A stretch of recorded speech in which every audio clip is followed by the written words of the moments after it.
The problem of universals. The figure here is it's a picture of Tau's theorem as presented by Euclid. And it states that any triangle inscribed in a semicircle will be a right triangle, meaning that one of its interior angles will be a right angle of 90 degrees. And we can prove this.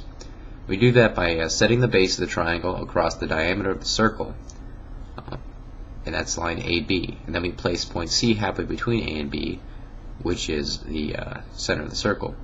And then we draw a straight line from C to D. And a few things become immediately obvious. First of all, lines AC, BC, and DC must be equal, since they are each the radii of the circle.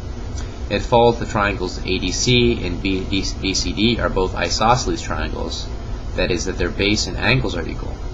Now, since the sum of the interior angles in any triangle is 180 degrees, we know that ADC and BCD are both isosceles triangles. It follows that 2A plus 2B equals 180 degrees, so AB equals 90, and therefore D equals 90 degrees. Now, if that was a little too fast for you, that's okay. I'm not here to talk about math. We could have done any theorem. We could have done Pythagorean theorem. We could have done any of the Euclidean proofs. The point here is to talk really about something else besides math, and that's universals. So, if you take a look at this triangle again, this triangle is not a true triangle. In fact, no triangle we encounter has precisely equal featured, equal lines, equal angles that reflect the Euclidean ideal. And this is because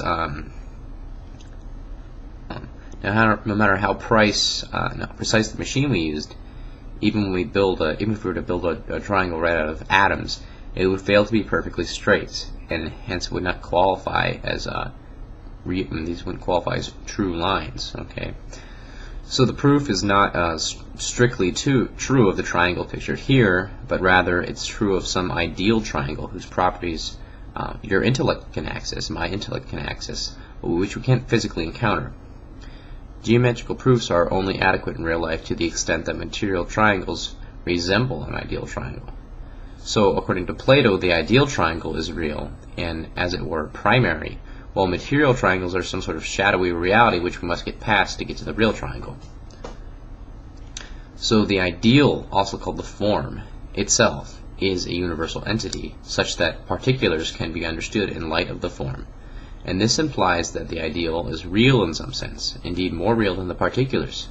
So it would seem that the form must have some reality, i.e. that it must exist and have being, or it must be instantiated, that is, it must have its active being in reality.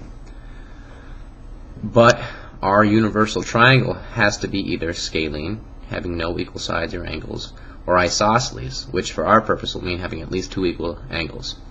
However, no existing triangle, whether material or immaterial, can be both isosceles and scalene, since this violates the principle of contradiction. The form of triangle must be both, but it cannot be both.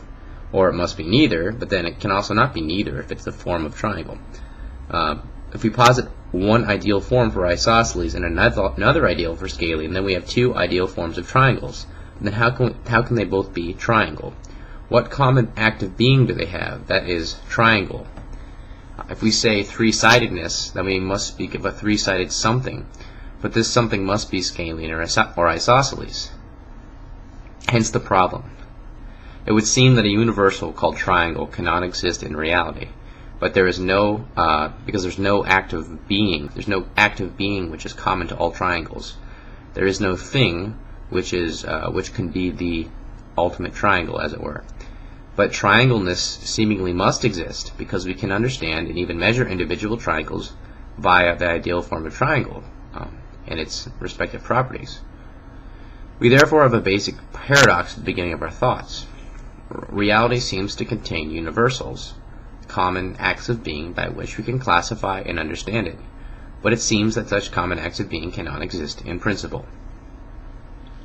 Or put in a more basic way, both reality itself, ontology, and our understanding of reality, epistemology, seemingly depend upon the existence of universals, but the same reality and our knowledge of it seem, upon further examination, to preclude the existence of universals per se. So what gives? Is there something wrong with reality or with our thoughts about reality? Are we missing the point? Another way of stating this problem is as follows. Every being is individuated, but to be individuated is to be a separate being and therefore not identical to any other being. But how can there be any such things as triangleness or treeness or dogness if there are only individuated beings that are not identical to each other? Individuation seems to preclude universals. But not only can we not understand the world without universal concepts, there is no reason to think some concepts would help us to understand the world unless they have a real referent in the world of existing things. But if universals are existing things and not just ideas, then they must be beings of some kind. But there does not seem to be any common being between, say, an ant and a chipmunk, although they are clearly both animals, while a turnip is not an animal. Even if we look to animals of the same subspecies, like two St. Bernards, we realize that if these two were identical in their being, then they would not be two things, but one thing. But they are individuated, so they're not identical. And the same considerations about the triangle would apply to any two St. Bernards. There has been a number of different approaches to this problem throughout the history of philosophy. Several basic responses. They can be classified, and they have lots of different subdivisions within these classifications.